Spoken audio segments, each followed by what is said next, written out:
আরে ভাই ব্যাটা দিয়ে মারেন কত করে নিয়ে যান এই ধাক্কা দাও ধাক্কা দাও এরকম করে টাকা নিয়ে এখানে ভাই ব্রেক ছাড়ে রে ভাই ছাড়ে না ধাক্কা দাও এ ভাই ব্রেক ছাড়েন এ ভাই ব্রেক ছাড়েন ভিতরে একটা ভাই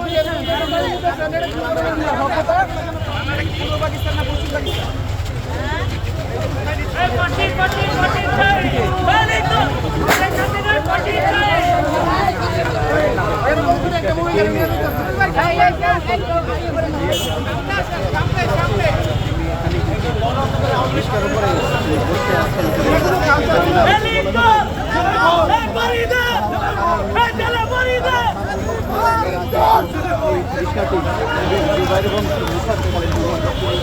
তারা দুজন এবং তার কয়েকজন সহযোগী বিভিন্ন থানার মধ্যে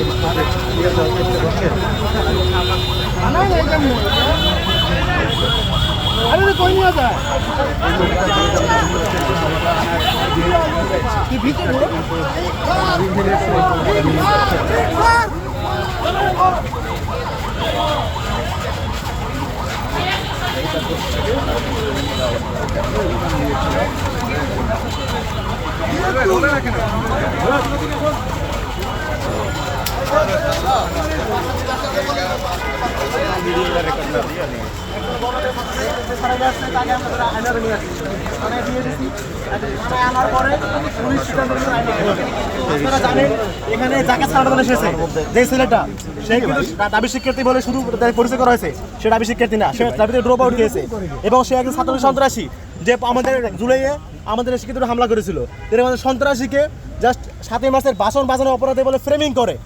মুক্তিযুদ্ধকে আমাদের সকলের আবেগের মুক্তিযুদ্ধকে সামনে ঢাল বানিয়ে রেখে ছাত্রলীগ পুনর্বাসনের জন্য এখানে আনা হয়েছে। যারা এরকম চিহ্নিত ছাত্রলীগকে ছাড়ানোর জন্য এসেছে আমরা মনে করি এরা প্রত্যেক ছাত্রলীগ, কারণ ছাত্রলীগ না হইলে শান্তিপূর্ণভাবে এই যে রিক্সার যে মালিক, আমরা জিজ্ঞেস করছিলাম রিক্সার মালিককে, এই রিক্সায় ছাত্রলীগের চিহ্নিত সন্ত্রাসী ইমি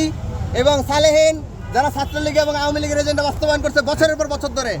সেই ছাত্রলীগ সন্ত্রাসীরা এই রিক্সা ব্যবহার করে এখানে অরাজক পরিস্থিতি সৃষ্টি করার পায় তারা চালাচ্ছিল। তো সেই রিক্সা সহ আমরা এখানে নিয়ে আসছি। বাকিটা আমরা দেখতে চাই পুলিশ প্রশাসন কতটা আইনের প্রতি শ্রদ্ধাশীল এবং তারা কতটা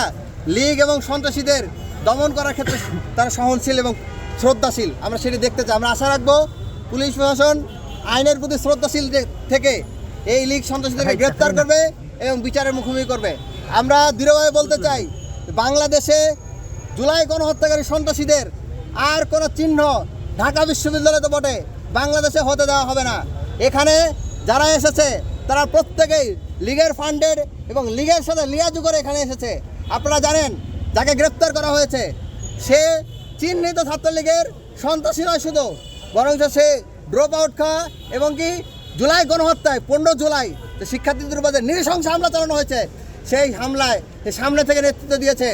14 তারিখ দিবাগত রাত্রে রাত 3টার দিকে শহীদুল্লাহ হলে যখন মহানগর ছাত্রলীগের সন্ত্রাসীরা হামলা চালানোর জন্য এসেছে তখন এই বাইক যারা আটকিয়েছিল যে সকল শিক্ষার্থীরা, সেই সকল শিক্ষার্থীদের ভিডিও করে এই সৈকত ছাত্রলীগের হাতে সরবরাহ করেছে এবং হলের অভ্যন্তরে তারা এইভাবে বছরের পর বছর ধরে গেস্ট রুম গণরুম কায়েম করে শিক্ষার্থীদেরকে নির্যাতন করেছে। আমরা আপনাদেরকে আহ্বান জানাবো এই লীগের সন্ত্রাসী যারা লীগের তল্পিবাহী এবং লীগ ফান্ডেড এই যে সকল সন্ত্রাসীরা অতীতে লীগের রাজনীতির সাথে জড়িত ছিল তাদের প্রত্যেককে আপনারা